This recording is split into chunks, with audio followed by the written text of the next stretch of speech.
గీత గారు ఒకసారి మీరు సినిమా చూసారు కదా? యా ఒకసారి చూసి ఎలా ఉంది, ఏమనిపించింది? నాకైతే చాలా బాగా అనిపించింది. నేను ఇన్ఫాక్ట్ ఇందాక కూడా మాట్లాడుతున్నాను మీరు ఈవెంట్కి వచ్చారు, మేము అది కాదు కదా, మీరు ఆనెస్ట్ గా చెప్తారు కదా. అసలు నేను ఈవెంట్ కన్ఫర్మ్ అవ్వక ముందు నేను సినిమా చూసారు. Yeah, what did you feel? I really love it. Actually చాలా న్యూ జోనరా అనిపించింది. ఎస్పెషల్లీ లాగ్స్ రివీల్ అయ్యే విధానం చాలా బాగా అనిపించింది.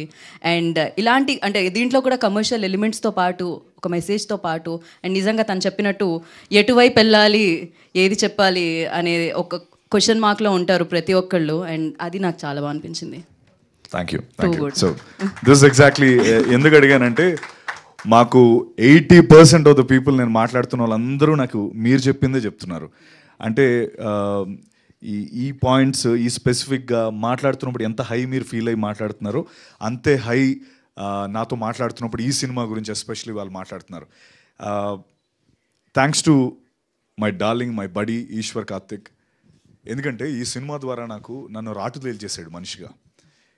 నేను మనిషిగా A to B ట్రాన్స్ఫార్మ్ అయిపోయాను ఎవ్రీ విచ్ వే. అంటే అది నాకు ముందు కొంచెం కాన్ఫిడెన్స్ తక్కువ ఉండేది మాట్లాడేటప్పుడు. స్టేజ్ పైకి వచ్చి కొంచెం ధైర్యంగా మాట్లాడడానికి కొంచెం తక్కువ ఉండేది. లేదా అంటే కెమెరా ముందు కొట్టేస్తాను, అది అంటే కొట్టేస్తానని నేను అనుకుంటున్నాను. అక్కడ నాకేం భయం లేదు, కానీ ఇలా మాట్లాడేటప్పుడు లేకపోతే ఎక్కడో దొరక ఇన్సెక్యూరిటీ ఉండేది.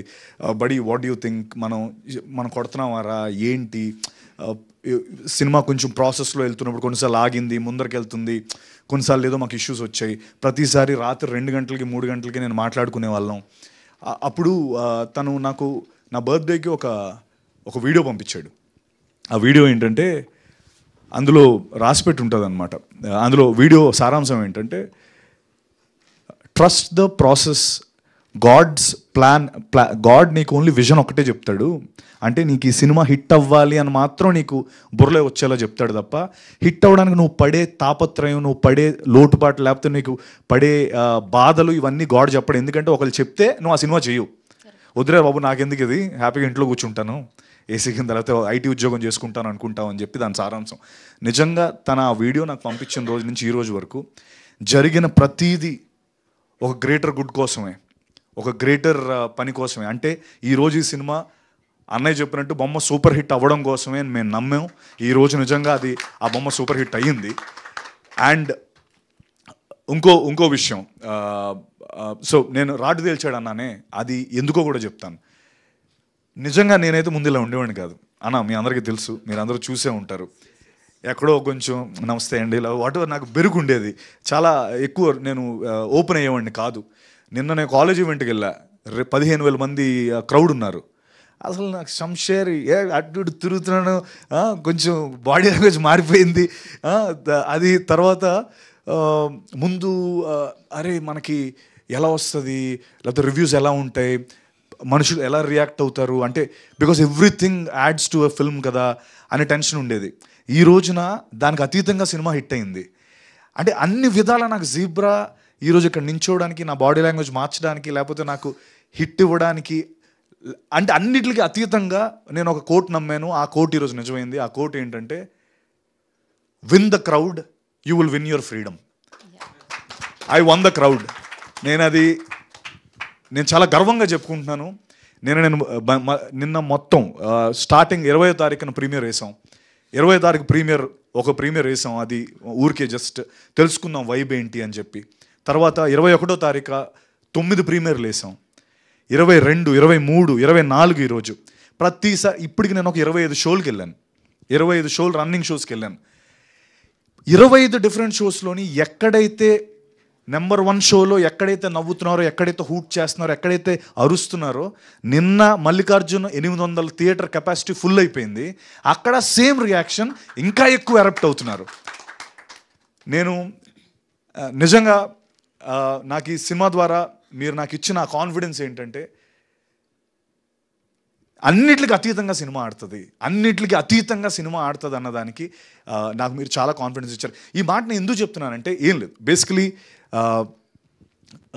ఇప్పుడు అంటే ఎవరిని నేను ఉద్దేశించో లేకపోతే దేనికే కాదు, అంటే మనం మామూలుగా మేము జనాల కోసమే, మేమందరం సినిమా జనాల కోసమే చేస్తాం. లేకపోతే ఇప్పుడు అంటే ఏం లేదు, బేసికలీ 95%, 80% మా సినిమాకి పాజిటివ్ వచ్చింది. ఇంకా 95 కూడా తీసేస్తా, 90 తీసేస్తా, 80% పాజిటివ్ వచ్చింది. ఓ 20% నెగిటివ్ ఉంది. అయితే ఈ 20% నెగిటివ్ చాలా నెగిటివ్ ఉంది, అంటే 80% చాలా పాజిటివ్ ఉంది. నాకేమైందంటే అరే మేము సినిమాలు జనాల కోసమే చేస్తున్నాం, మీరు వాట్ ఎవర్ రివ్యూస్ అవన్నీ జనాల కోసమే ఇస్తున్నారు, బట్ మా దాంట్లో మాకు అర్థమైంది మేము 80% జనాలకు దగ్గరగా ఉన్నాం, మీరు 20% ఉన్నారు దగ్గరగా. 80% మీ రివ్యూతో ఏకీవించట్లేదు. అది ఏదైనా కావచ్చు, అంటే నేను మామూలుగా I'm just saying it because I've seen it. ఇది నేను నా ముందు సినిమాలకి చాలా నేను చూశాను, అరే మన సినిమా బాగాలేదురా భయ్, లేదురా వాళ్ళు చెప్పింది కరెక్టే. నేను ఏ రోజు కూడా ఎప్పుడు కూడా నేను దాన్ని కౌంటర్ చేయలేదు, ఎందుకంటే యా దట్స్ రైట్, వాళ్ళు చెప్పింది రైటే అని అనుకున్నాను.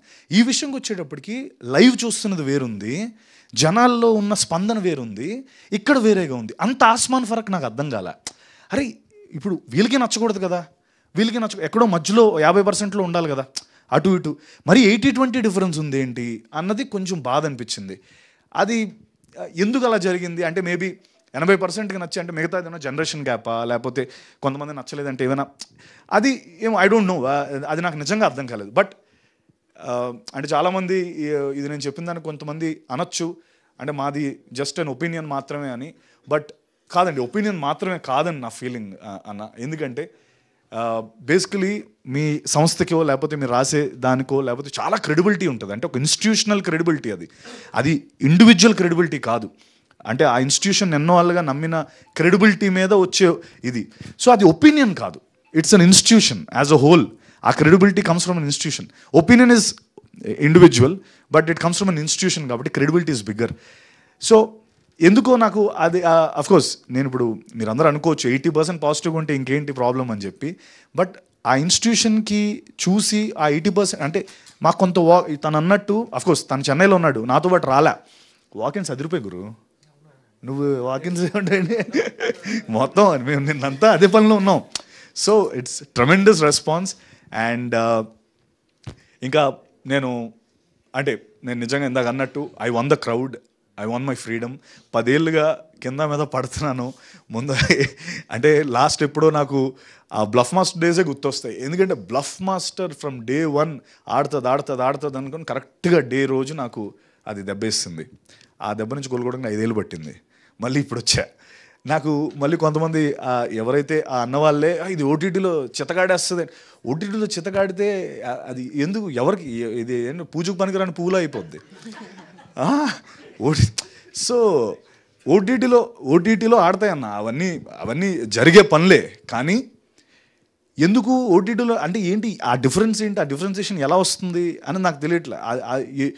ఇప్పుడు వీడు ఒక బ్యాంక్ ఎంప్లాయీ, వీడు ఒక ఇంటి దొంగ, ఇందులో వాడు చేసే దోపిడీ లేకపోతే అఫ్కోర్స్ సారీ నువ్వు చెప్పదన్నావు కానీ బట్ వాడు చిన్న హీస్ చేస్తాడు, అది వాడు ఇంటి దొంగని ఈశ్వరుడు పట్టుకోలేడు.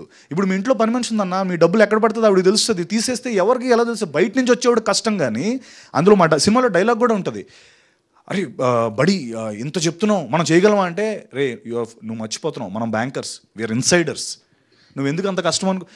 He knows in and out, ఆడికి ప్రతిదీ తెలుసు. అంత చిన్న లాజిక్ ఎలా మిస్ అయ్యామో అని అనిపించింది. అంటే ఇవన్నీ ఎందుకు అంటే మేబీ ఇంకొకసారి అంటే 80% నచ్చింది కదా, ఈ 20% కూడా ఇంకొకసారి చూడమంటాను సినిమాని. ఎందుకో ఎక్కడో మీరు చిన్న కొంచెం ల్యాప్స్ అవ్వడం లేకపోతే కొద్ది మిస్ అవ్వడం, బికాస్ ప్రతి పాయింట్ ఫస్ట్ హాఫ్ నుంచి సెకండ్ హాఫ్ వరకు పే ఆఫ్స్ ఉంటానే ఉంటాయి. ఎందుకు ఇది పెట్టాడు అన్నదానికి సెకండ్ హాఫ్లో పే ఆఫ్ ఉంటుంది. అది ఏమాత్రం మిస్ అయినా ఈ పే ఆఫ్ మనకు అర్థం కాదు. See, I'm not denying you might have watched it with right intention only, but ఎక్కడో మేబీ నా లోపల ఒకటి ఉండిపోయింది, ఈ డిఫరెన్స్ కవర్ చేసుకుంటే నాకు బాగుంటుందేమో. మరి అంటే ఇప్పుడు కొంతమంది యూట్యూబర్ రివ్యూవర్స్ ఉంటారు, వాళ్ళు కూడా ఏకి పడేస్తుంటారు సినిమాల్ని, వాళ్ళు ఒక వెరీ పాజిటివ్ రివ్యూస్ ఉన్నాయి, ఇటువైపు ఒక ఇది ఉంది. ఏంటో ఈ వ్యత్యాసం నాకు అర్థం కాలే, అందుకనే నేను ఇంతలా మాట్లాడుతున్నాను. జనరలీ నేను I usually don't voice out my opinion, but ఈ ఫిల్మ్కి అయితే నాకు అనిపించిందండి. బట్ అగైన్ ఇదంతా ఇంకొక నా కాన్ఫిడెన్స్ మనోడు ఇచ్చిన, ఇందాకన్నా నేను నన్ను రాటు తేల్చాడని, దీనికి అతీతంగా నాకు హౌస్ఫుల్స్ అవుతున్నాయి అన్న, దీనికి అతీతంగా నాకు సినిమా ఆడుతుంది, అది నాకు చాలా పాజిటివ్ అనిపించింది. అంటే ఎక్కడో అరే ఆ బెరుకు ఆ భయం అన్నది నాకు ఈ సినిమా తీసింది. And yes I'm open for discussion. నేను ఇంకా మేబీ ఎందుకు నచ్చలేదని నేను పర్సనల్గా కూడా మీతో మాట్లాడతాను, కానీ బట్ ఎక్కడో ఈ గ్యాప్ని కవర్ చేసుకుంటే నా సినిమా ఇంకా బాగా వెళ్తుంది, అండ్ చాలా బాగా వెళ్తుంది, అండ్ ఇంకా దానికి మించి ఆడుతుంది అన్న విషయం నేను నమ్ముతున్నాను. ఈశ్వర్ కార్తిక్ చెప్పింది నిజంగా ఇందాక 5 ఏళ్ళు తను కింద మీద పడి తెలుగు నేర్చుకొని తెలుగులో సినిమా చేయాలని, నేను ఎవరినో అతను మేబీ నేనేదో ఇక్కడ స్టార్ అనుకుని ఉంటాడు ఆయన తెలియదు కుర్రోడికి, అక్కడి నుంచి వచ్చాడు ఈ అమ్మాయి ఇడితో చేస్తే అయిపోద్దని, వాడి కష్టాలు తెలియవు. Thank you buddy, thank you so much, because scripts like these are అంటే యూజువలీ నా వరకు రావు. అది పాపం తను ఏదో అక్కడి నుంచి ఈడోడు బాగానే కింద మీద పడి చేస్తున్నాడని నా దగ్గరికి వచ్చాడు, అది నేను పట్టుకున్నాను. ఆ పట్టుకున్న రోజు నుంచి పాపం ప్రాబ్లం స్టార్ట్ అయ్యాయి మనోడికి ఈ రోజు వరకు కూడా. అంటే పాపం నమ్మొచ్చాడు, లేదు లేదు లేదు చెప్తున్నా, నమ్మొచ్చాడు. ఈడేదో తనన్న అంటే thank you for saying that, but they love me so much, అంటే they love me here very much. And ఇక్కడే గెలుస్తాను ఈశ్వర్, గెలిచేసాం ఆల్రెడీ, మనం ఇక్కడే గెలుస్తాం, నో డౌట్ అందులో. Thank you very much. And ఇన్నేళ్ళు నువ్వు కష్టపడి, అండ్ ఇంకొక దాంట్లో కూడా తెలుగు డైరెక్టర్ అయి ఉంటే ఇంకా బాగా చేసేవాడు అని ఏదో ఒకటి చదివాను, అది కూడా కొద్దిగా బాధ అనిపించింది. ఎందుకంటే no disrespect for anyone, అరే పాపం తెలుగు నేర్చుకొని కింద మీద పడి అంత దూరం వచ్చి ఈజీగా చెన్నై టు హైదరాబాద్ ఒక 500 సార్లు తిరుగుంటాడు, నాకు తెలిసే 500 ఫ్లైట్లు తిరుగుంటాడు ఇతను. ఎందుకు ఆ కర్మ అంటే, ఎందుకంత తపన, ఎందుకంత ఎఫర్ట్, అంత పెట్టి 500 ఫ్లైట్లు వేసుకుని తక్కువ. సారీ టు సే, నిన్న నైట్ 11 o'clock ఫ్లైట్కి వెళ్ళాడు, ప్రెస్ మీట్ పెట్టామంటే మార్నింగ్ 4 గంటల ఫ్లైట్ తీసుకుని వచ్చాడు. అసలు ఇదే జరిగింది ఇప్పుడు. అంటే అతను నిజంగా మనోడి దగ్గర డబ్బులు కూడా లేవు అన్న, ఎన్నుకునే వచ్చన్నా 500 ఫ్లైట్లు డబ్బు పెడితే ఒక 2 BHK వస్తుంది ఇక్కడ హైదరాబాద్లో, అంత చేశాడు. అది కొంచెం అరే తనకి తెలుసు సెన్సిబిలిటీస్. ఇప్పుడు తమిళ్లో కన్నడలో సినిమా ఇరగాడుతుంది, తమిళ్లో వాళ్ళు వేసిన తక్కువ షోస్ అయినా 80% ఫుల్స్ అవుతున్నాయి. మన నాన్ లోకల్ లాంగ్వేజ్, అది డబ్బింగ్ చేసాం, అద్భుతంగా ఆడుతుంది, కన్నడలో అద్భుతంగా ఆడుతుంది, ఇక్కడ అద్భుతంగా ఆడుతుంది. తను యూనివర్సల్ కంటెంట్ ఇచ్చాడు. It's not about Telugu director or not about ఏదో ఒక పర్టికులర్ తెలుగు డైరెక్టర్ అయితే ఇంకా బాగా చేసి ఉంటాడు. I think that's wrong. He is definitely an Indian director మనోడు. నేను తనకి ఇది అతిశయోక్తిగా ఉండొచ్చు నేను చెప్పేది, బట్ నేను నా షూటింగ్ అయిపోయిన రోజు నేను ఈశ్వర్కి చెప్పిన మాట ఏంటంటే, Eeshwar, you will do a film with Rajinikanth sir or Shahrukh Khan sir, for sure you have the capacity and capability. ఆ రైటింగ్ అంత గొప్ప రైటింగ్. ఓకే, మేబీ ఇది ఇమీడియట్గా నెక్స్ట్ సినిమా షారుఖ్ ఖాన్ గారితోనో రజనీకాంత్ గారితో ఆయన చేస్తారు, లేకపోతే ఆ చిరంజీవి గారితోనో చేస్తారని నేను అన్న, కానీ but trust me, 5th film or 6th film Eeshwar will do a film with అన్నయ్య ఆర్ షారుఖ్ ఖాన్ గారు ఆర్ రజనీకాంత్ గారు. ఇది కన్ఫర్మ్. అంత గొప్ప దర్శకుడు. అండ్ బాలా అండ్ దినేష్, మా రెడ్ అన్న SN రెడ్డి గారు ఈ సినిమాని నమ్మి ఇంత డబ్బు పెట్టి ఇంతవరకు వచ్చారు. ఆడియన్స్ మనం తప్పు చేయరు, 100% will win it. And thank you so much ఇక్కడికి వచ్చినందుకు. ఇది Q&A లా నేను అనుకోను, let's do a media interaction.